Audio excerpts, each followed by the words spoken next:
आजच्या कार्यक्रमामध्ये प्रामुख्याने उपस्थित महाराष्ट्राचे राज्यपाल आदरणीय रमेश बैसजी, उच्च व तंत्र शिक्षण मंत्री चंद्रकांत दादा पाटील, कौशल्य प्रशिक्षण मंत्री मंगल प्रभात लोढ़ाजी, आशीष कुमार सिंह जी, डॉक्टर एन रामस्वामी जी,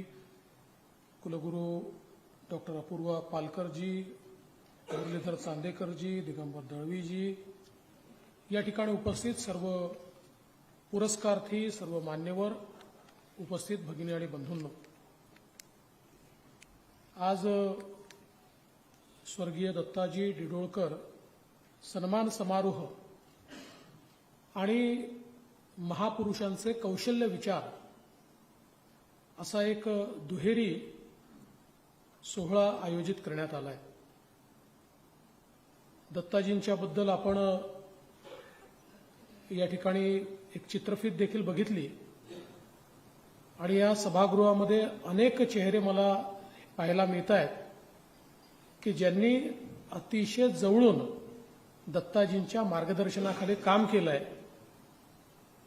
ज्यांच्या जीवनामध्ये त्यांचा ध्येय, त्यांचा मार्ग हा दत्ताजींमुळे त्यांना मिळालेला आहे, असे अनेक लोक खरं म्हणजे या सभागृहामध्ये आहेत आणि माझ्यापेक्षा जास्त दत्ताजींबद्दल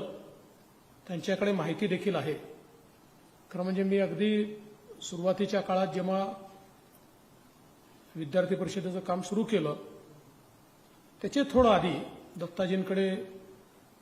आम्ही जायचो, पण फारच लहान कार्यकर्ता किंवा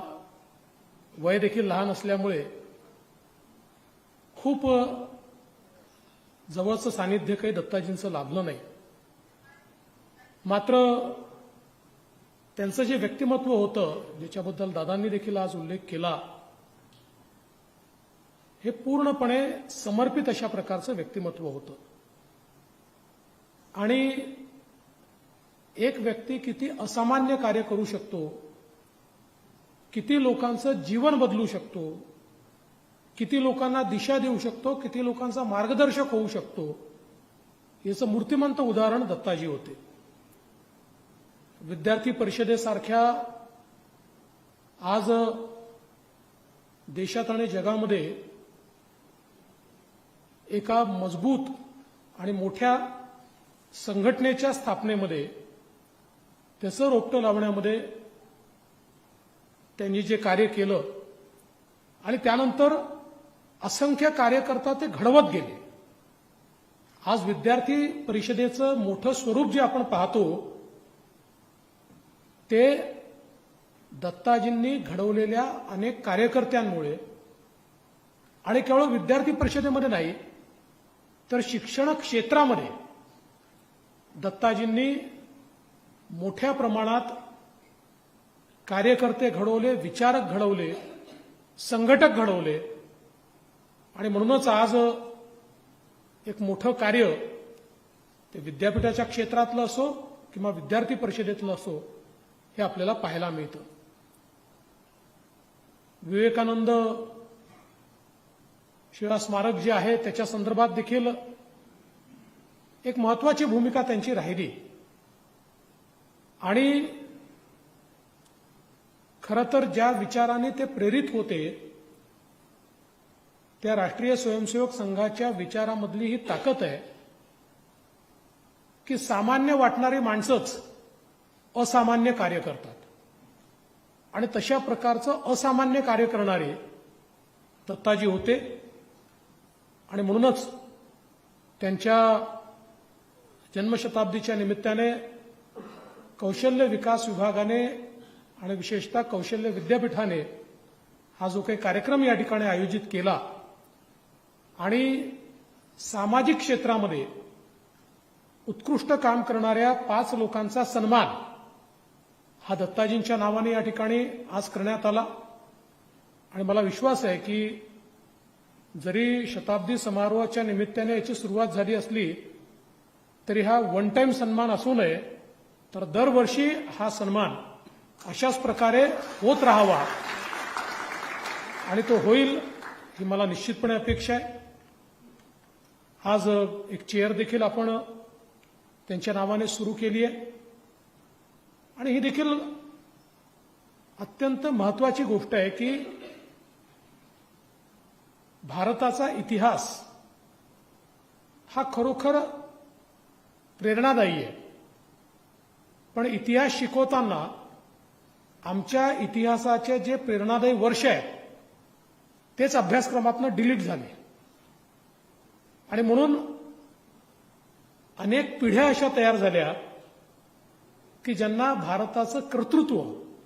हे माहितीच नाही. आणि मला असं वाटतं की अशा प्रकारच्या अभ्यासातून निश्चितपणे आमची कर्तृत्ववान लोक त्यांनी केलेलं कार्य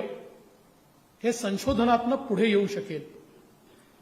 आज कौशल्य विकास विभागाचं मी याकरता देखील अभिनंदन करेन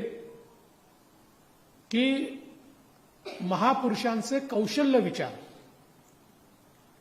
ही एक अतिशय अभिनव संकल्पना आहे. साधारणपणे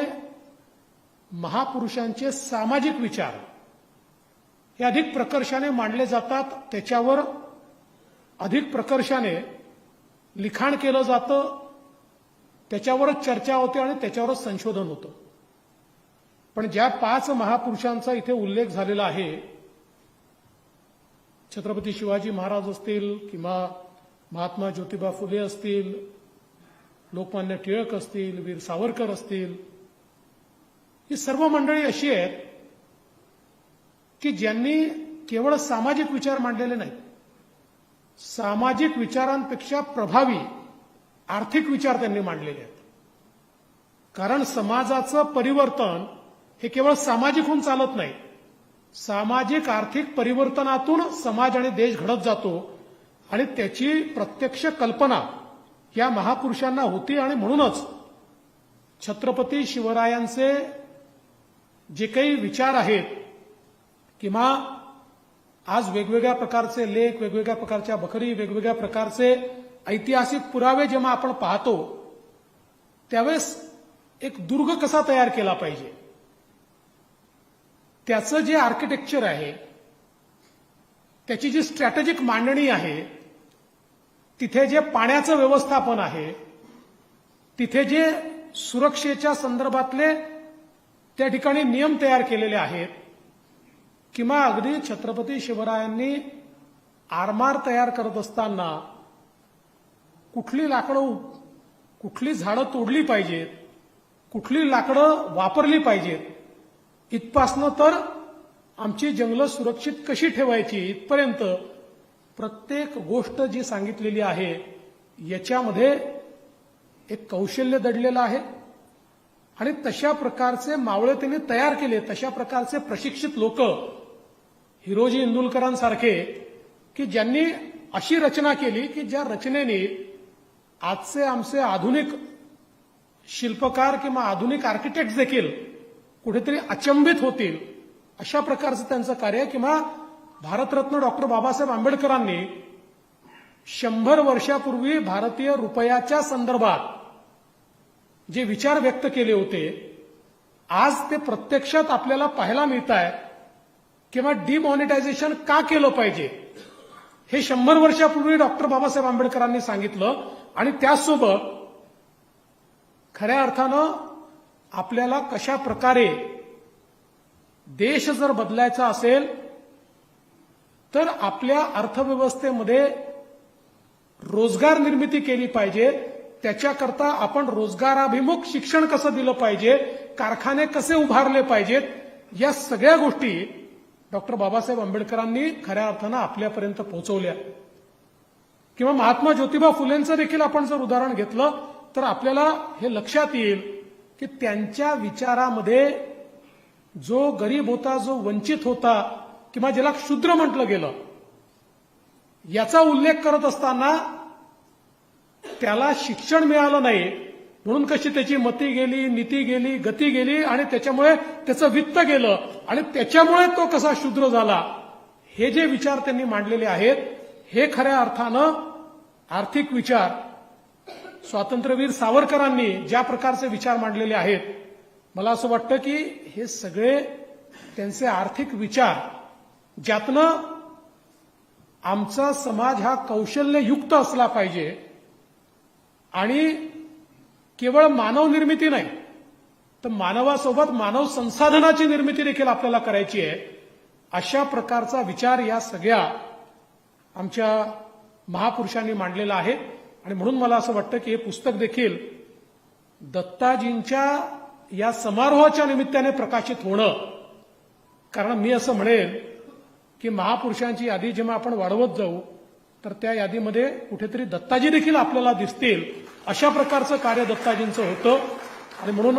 आज हा अतिशय चांगला दुहेरी योग या ठिकाणी कौशल्य विकास विभागाने जुळवून आणला, त्याबद्दल मी त्यांचे मनापासून आभार मानतो. आणि या चांगल्या कार्यक्रमात मला निमंत्रित केलं त्याबद्दल आभार मानून माझे 2 शब्द संपवतो. जय हिंद, जय महाराष्ट्र.